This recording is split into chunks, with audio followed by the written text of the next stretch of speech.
Hello, welcome to Bhumi's home kitchen. मऊ आणि छान लुसलुशीत दहीवडे बनवलेले आहेत. तर चला आपण याची रेसिपी बघूया. दहीवडे बनवण्यासाठी काही आपल्याला टिप्स अँड ट्रिक्स सांगते. कारण कोणाचे दहीवडे डेन्स बनतात, हार्ड बनतात. त्यासाठी काही आपले छोटे छोटे जे टिप्स असतात त्या गरजेचे असतात. त्याच आपण मिक्स करतो किंवा आपल्याला लक्षात राहत नाही वेळेवर. तर त्यासाठी आपण आज दहीवड्याचं प्रॉपर रेसिपी बघूया. दहीवडे बनवण्यासाठी आधी मी चिंचेची चटणी तयार करून घेते. मी अर्धा पाऊण तास आधी चिंच मी भिजत घातलेली होती. त्याचा आपण छान गर काढून घेऊया.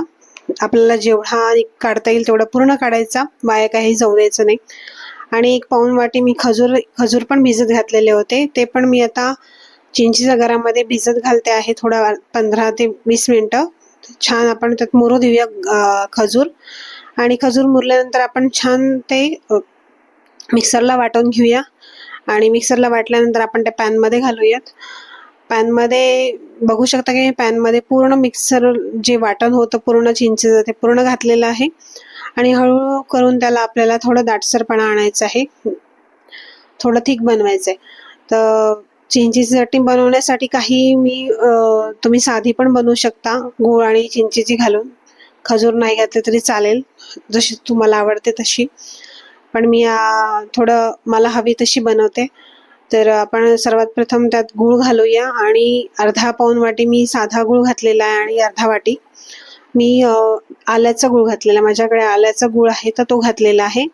तुम्ही बघू शकता हळूहळू आपलं जे चिंचेची चटणी आहे ती थोडी दाटसर होते. त्यात मी 1 चमचा जिरे पावडर घातलाय चवीला, 1 चमचा लाल मिरची पावडर, थोडे मिरे आहेत वाटून घेतलेले जाडसर ते घातले थोडेसे.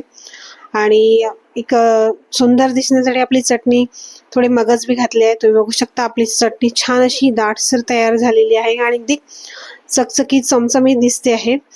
असं त्याला छान एक चमक आलेली आहे चटणीला आपल्या. आणि थोडी चवीसाठी मी दालचिनीचे 2 ते 3 तुकडे टाकलेले. तुम्ही बघू शकता आपली चटणी छान तयार झालेली आहे आणि एक छान चमक दिसते त्या चटणीला. तर ही चटणी तुम्ही आरामात 2 ते 3 महिने फ्रीजमध्ये ठेवू शकता, त्याला काहीही होत नाही. तर आता आपण दहीवड्याचं बघूया. डाळचं मी काय प्रमाण घेतलेलं आहे. तर 2 वाटी उडदाची डाळ घेतलेली आहे आणि 1 वाटी मुगाची डाळ घेतलेली. तुम्ही उडदाची डाळीचे पण बनवू शकता पूर्णपणे, काही प्रॉब्लेम नाही आहे. पण उडदाची डाळीचे थोडंसं असं असतं की थोडे पचायला जड जातात, थोडे हलके राहत नाही. तर मुगाची डाळीने थोडंसं हलकावा येतो त्या दहीवड्यांना आणि छान पचायला पण थोडे हलके जातात. तर पूर्ण डाळ छान एकदम मऊ सॉफ्ट वाटून घ्यायचे. जेवढी बारीक वाटेल तेवढी छान, आपल्याला काही त्यात दाणे ठेवायचे नाही. आणि आपल्याला डाळीचं मिश्रण पूर्ण तयार झालं की फेटून घ्यायचे. बरं चांगली फेटून घ्यायची. इतकी फेटायची आपल्याला ती की त्यात छान हवा निर्माण झाली पाहिजे, एअर निर्माण करायला पाहिजे. तर तुम्ही बघू शकता ते पाण्यात असं आपण वाटण टाकलं की ते तरंगायला हवं. तर ते छान तरंगत आहे. आणि आपण आता पाण्याचा हात लावून आपण आपले दहीवडे छोटे छोटे तळून घेऊया. आणि तळताना आपल्याला एक लक्ष द्यायचं आहे की आपलं तेलाचं जे टेम्परेचर आहे ते आपल्याला सुरुवातीला हाय फ्लेम ठेवायचं आहे. आणि नंतर मग जसे आपण दहीवडे त्यात पूर्ण घालून घेऊया, मग त्यानंतर आपल्याला ते टेम्परेचर आहे, गॅसचं फ्लेम आहे ती कमी करायची आहे. म्हणजे लो टू मीडियम आपल्याला ती फ्लेम ठेवायची आहे. तुम्ही बघू शकता आपण हळूहळू टेम्परेचर आपलं थोडं कमीच ठेवायचं. कारण जर हीट जास्त असली तर आपले दहीवडे शिजतील आतून आणि बाहेरून शिजतील आणि आतमधून नाही शिजणार. तर आपण म्हणून फ्लेम थोडी लो ठेवायची. आणि पूर्ण छान सोनेरी रंगापर्यंत आपल्याला दहीवडे तळून घ्यायचे. तुम्ही बघू शकता की छान दहीवडे तळलेले आहे. आणि पाण्यात घातलेले, तुम्हाला दिसत असेल की मी पाण्यात बर्फ घातलाय. तर बर्फ का, तेच दहीवडे आपले छान हवे यासाठी आपल्याला बर्फ घालायचा आहे. साध्या पाण्यात आपल्याला पाण्यात दहीवडे नाही घालायचे. एक तर तुमच्याकडे गार पाणी असेल तर ते ठेवा, नसेल तर बर्फ घाला.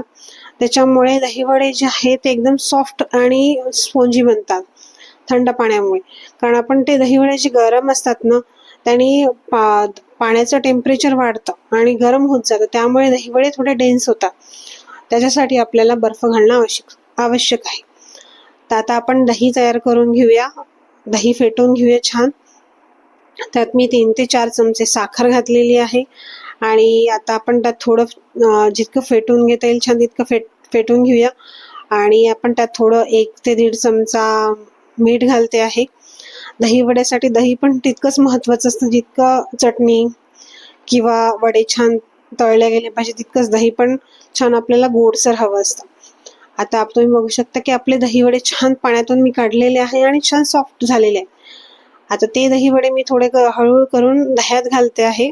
तुम्ही नाही घातले तरी चालेल पण मी घालते थोडंसं त्यात दही मुरलं की आणखीन दही वडे छान लागतात. तुम्ही बघू शकता दही वडे मी मसाला तयार केला तो मसाला घालते आहे आणि त्यात वरून हिरवी चटणी घालते. तुम्हाला जर व्हिडिओ आवडत असेल तर प्लीज एक लाईक करा, शेअर करा, सबस्क्राईब करा आणि त्यात आपण वरतून आता घालतो आहे चिंचची चटणी. तुम्हाला बघू शकता छान चमक दिसते चिंचची चटणीला. वरून थोडंसं गार्निशिंगसाठी शेव, थोडे डाळिंबाचे दाणे घालते आहे आणि आपला दही वडा एकदम छान तयार झालेला आहे. तोंडाला पाणी सुटेल असं दही वडा आणि तुम्ही बघू शकता आपली ते प्लेट तयार झालेली आहे. सुंदर दिसते आणि तुम्हाला दाखवते एक दही वडा तोडून की छान बनलेला आहे एकदम